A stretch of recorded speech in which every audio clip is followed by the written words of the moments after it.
നമ്മളൊക്കെ ദിവസവും കണ്ടുകൂട്ടുന്നത് എത്രമാത്രം വീഡിയോസാണ്. കൂടുതൽ അറിയണം, കൂടുതൽ പഠിക്കണം, എന്തുമാത്രം കണ്ടൻ്റാണ് ഒരു ദിവസം നമ്മൾ സ്വീകരിക്കുന്നത്.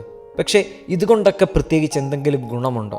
ഇത്രയും കണ്ടൻറ്റ് നമ്മൾ ഒരു ദിവസം കൺസ്യൂം ചെയ്യുന്നത് കൊണ്ട് നമുക്ക് എന്തെങ്കിലും ഗ്രോത്ത് ഉണ്ടാകുന്നുണ്ട്? ഒരു ഉദാഹരണം പറഞ്ഞു കഴിഞ്ഞാൽ, നമ്മൾ ഒരുപാട് ഭക്ഷണം കഴിക്കുന്നുണ്ട്, പക്ഷേ ഒന്നും ശരീരത്തിൽ കാണുന്നില്ല. ഒരുപാട് അളവ്, നമുക്ക് ദഹിക്കാൻ പറ്റുന്നതിനേക്കാൾ കൂടുതൽ അളവ് നമ്മൾ സ്വീകരിക്കുന്നുണ്ട്. ഇതുകൊണ്ട് എന്തെങ്കിലും പ്രത്യേകിച്ച് ഗുണമുണ്ടോ? എങ്ങനെയാണ് ഈ ഭക്ഷണം ഡൈജസ്റ്റ് ചെയ്യപ്പെടുന്നത്, എങ്ങനെയാണ് ഈ ഭക്ഷണം എനർജിയായി ഉപയോഗിക്കപ്പെടുന്നത് എന്നുള്ളിടത്താണ് മാറ്റം വരുന്നത്. നമുക്കെല്ലാവർക്കും പലപ്പോഴും പറ്റുന്ന ഒരു അപകടമാണ് വെറുതെ കണ്ടന്റുകൾ കൺസ്യൂം ചെയ്തുകൊണ്ടിരിക്കുക, അല്ലെങ്കിൽ അറിവുകൾ സ്വീകരിച്ചുകൊണ്ടിരിക്കുക. പക്ഷേ ഇത് നമ്മുടെ ജീവിതത്തിൽ ഒരു മാറ്റം ഉണ്ടാക്കണമെങ്കിൽ put into action. Not just listen, not just learn, but put into action. ഒരു സമയത്ത് ഞാനും ഇങ്ങനെ ഒരുപാട് പുസ്തകങ്ങൾ വായിക്കുന്നു, ഒരുപാട് വീഡിയോസ് കാണുന്നു, ഒരുപാട് കണ്ടന്റ് കൺസ്യൂം ചെയ്യുന്നു. ഇത് നമുക്ക് ഉപകാരപ്പെടുന്നുണ്ട്, പക്ഷേ ഇത് നമ്മുടെ ജീവിതത്തിൽ നമ്മൾ ആഗ്രഹിക്കുന്ന രീതിയിൽ ഒരു മാറ്റം അങ്ങ് ഉണ്ടാക്കുന്നില്ല.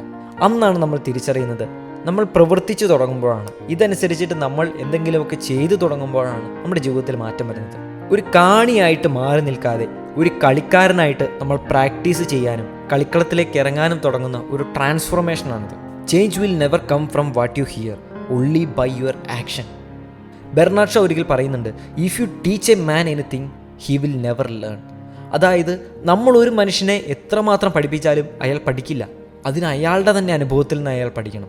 സത്യം പറഞ്ഞാൽ നമ്മളൊക്കെ ഈ കണ്ടന്റുകൾ കൺസ്യൂം ചെയ്യുന്നത് അല്ലെങ്കിൽ വായിക്കുന്നത് നമ്മുടെ സമയം തള്ളി നീക്കാനാണ്, അല്ലെങ്കിൽ ഒരു എൻ്റർടൈൻമെൻറ്റിൻ്റെ ഭാഗമായിട്ട് പലപ്പോഴും മാറാറുണ്ട്. നമ്മൾ ടി വിയിൽ പലപ്പോഴും ചുമ്മാ കുക്കറി ഷോ കണ്ടുകൊണ്ടിരിക്കാറില്ലേ?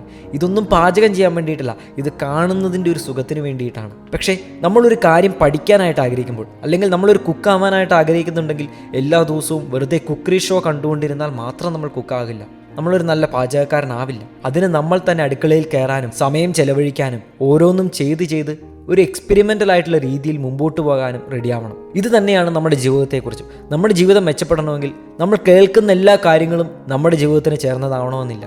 പക്ഷേ നമ്മൾ ഉപയോഗിച്ച് നോക്കുമ്പോൾ, നമ്മുടെ ജീവിതത്തിലേക്ക് ചില കാര്യങ്ങൾ പ്രാക്ടീസ് ചെയ്ത് നോക്കുമ്പോൾ നമുക്ക് മനസ്സിലാവും, എനിക്കിതല്ല ചേരുന്നത്, എനിക്ക് ഈ രീതിയാണ് ചേരുന്നത് എന്ന്. നമ്മൾ ഈ ചാനലിൽ പറയാനുള്ള പല ഇമ്പ്രൂവ്മെൻറ്റ് ടിപ്സും എല്ലാവർക്കും ഒരേപോലെ ആപ്ലിക്കബിൾ ആവണമെന്നില്ല.